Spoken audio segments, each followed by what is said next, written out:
नमस्कार, आप देख रहे हैं राष्ट्रीय प्रस्तावना। मैं हूं आपके साथ मनु तिवारी। आइए रुक करते हैं दिन भर की बड़ी खबरों की ओर। रक्षा मंत्री राजनाथ सिंह ने कहा, मेरा मानना है कि पाकिस्तान अंतर्राष्ट्रीय मुद्रा कोष से प्राप्त धन का एक बड़ा हिस्सा अपने देश में आतंकी ढांचे पर खर्च करेगा। भारत चाहता है कि IMF पाकिस्तान को दिए जाने वाले धन पर पुनर्विचार करे। आर्थिक सहायता देने की घोषणा की है, लेकिन निश्चित रूप से इंटरनेशनल मॉनिटरी फंड से आने वाले $1 बिलियन के बड़े हिस्से को टेरर इंफ्रास्ट्रक्चर को फंड करने में इस्तेमाल होगा, ऐसा मेरा मानना है। क्या यह इंटरनेशनल मॉनिटरी फंड IMF द्वारा, जो कि एक इंटरनेशनल ऑर्गेनाइजेशन है, उसके द्वारा इनडायरेक्ट फंडिंग इसे नहीं माना जाएगा? मैं दुनिया के लोगों के सामने यह सवाल रखना चाहता हूं। इसलिए मैं मानता हूं कि आज के समय में पाकिस्तान को किसी भी तरह की आर्थिक सहायता टेरर फंडिंग से कम नहीं है। भारत यही चाहेगा कि IMF पाकिस्तान को अपनी $1 बिलियन की असिस्टेंस पर वह पुनर्विचार करे और आगे भी किसी भी तरह की सहायता देने से IMF परहेज करे। भारत नहीं चाहता जो फंडिंग हम IMF को करते हैं वह डायरेक्ट या इनडायरेक्ट किसी भी तरीके से पाकिस्तान या किसी भी देश में टेरर इंफ्रास्ट्रक्चर को बनाने में वह इस्तेमाल की जाए। हम नहीं चाहते। साथियों, अब यह स्पष्ट हो गया है।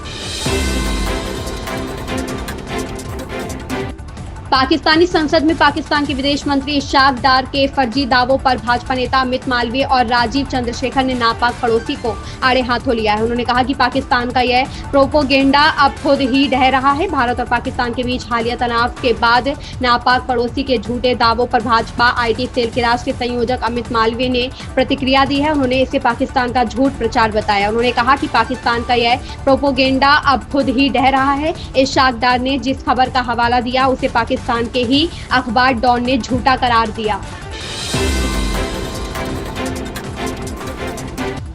सुप्रीम कोर्ट ने पश्चिम बंगाल सरकार को राज्य कर्मचारियों को 25% DA के भुगतान का आदेश दिया है। जस्टिस संजय करोल और जस्टिस संदीप मेहता की पीठ ने एक अंतरिम आदेश जारी करते हुए पश्चिम बंगाल सरकार को DA के भुगतान के लिए 3 महीने का समय दिया है। पीठ ने मामले की अगली सुनवाई अगस्त में तय की है। पश्चिम बंगाल सरकार के कर्मचारियों को 18% DA मिलता है। इस साल अपने बजट भाषण में मुख्यमंत्री ममता बनर्जी ने DA में 4% की बढ़ोतरी करने का ऐलान किया।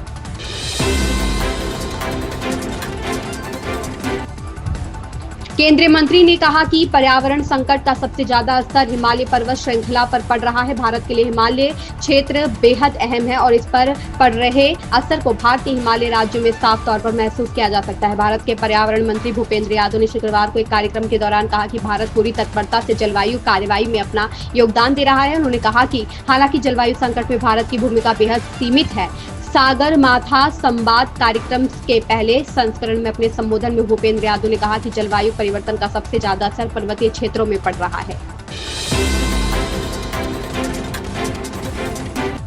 बीते कई दिनों से अमेरिकी राष्ट्रपति डोनाल्ड ट्रंप बार बार भारत पाकिस्तान के बीच हुए सीज फायर का श्रेय लेने में जुटे थे।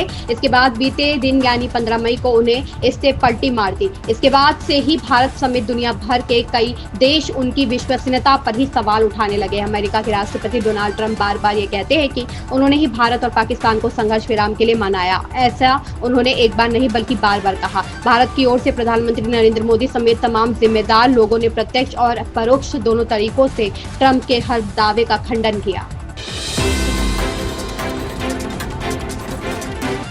तमिलनाडु सरकार बनाम राज्यपाल मामले में सुप्रीम कोर्ट द्वारा विधेयक पर फैसला लेने की समय सीमा तय किए जाने पर काफी कुछ कहा गया। उपराष्ट्रपति जगदीप धनखड़ ने भी सुप्रीम कोर्ट के फैसले पर आपत्ति जताई थी। अब राष्ट्रपति द्रौपदी मुर्मू ने भी सुप्रीम कोर्ट के फैसले पर सवाल उठाए हैं। राष्ट्रपति द्रौपदी मुर्मू ने तमिलनाडु सरकार बनाम राज्यपाल मामले में राज्य विधेयकों पर निर्णय लेने के लिए राज्यपाल और राष्ट्रपति पर समय सीमा तय करने वाले सुप्रीम कोर्ट के फैसले पर कई महत्वपूर्ण सवाल उठाए। राष्ट्रपति ने कहा कि संविधान के अनुच्छेद 200 और अनुच्छेद 201 में बिलों को मंजूरी देने या रोकने के लिए कोई समय सीमा या प्रक्रिया निर्धारित नहीं है।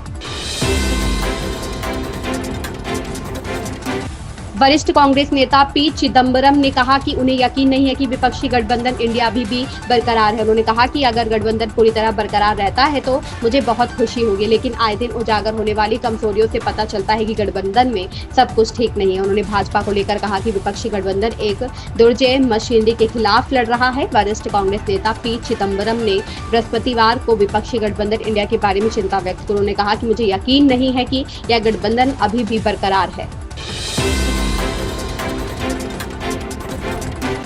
सपा के राष्ट्रीय महासचिव रामगोपाल यादव ने मुख्यमंत्री योगी आदित्यनाथ के बयान पर पलटवार किया है। उन्होंने कहा कि मुख्यमंत्री योगी की नाक के नीचे दलितों, पिछड़ों और अल्पसंख्यकों पर अकल्पनीय अत्याचार हो रहे हैं। सपा नेता रामगोपाल यादव ने मुख्यमंत्री योगी आदित्यनाथ के ट्वीट पर जवाब दिया है। उन्होंने कहा कि मुख्यमंत्री की नाक के नीचे दलित, पिछड़ों और अल्पसंख्यकों पर अकल्पनीय अत्याचार हो रहे हैं। लोगों का जाति व धर्म देकर अत्याचार किया जा रहा है। उन्होंने मेरा पूरा बयान सुने बिना ही ट्वीट कर दिया।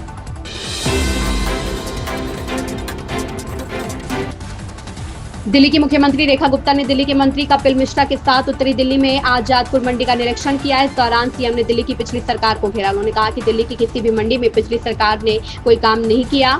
दिल्ली की मुख्यमंत्री रेखा गुप्ता ने कहा कि दिल्ली की सभी मंडियों की हालत इतनी खराब है कि पिछले 10-15 सालों में इन मंडियों में कोई काम नहीं हुआ। यहाँ सफाई, सड़क सुरक्षा व्यवस्था को लेकर कितनी समस्याएं हैं, जबकि सैकड़ों लोग यहाँ काम कर रहे हैं।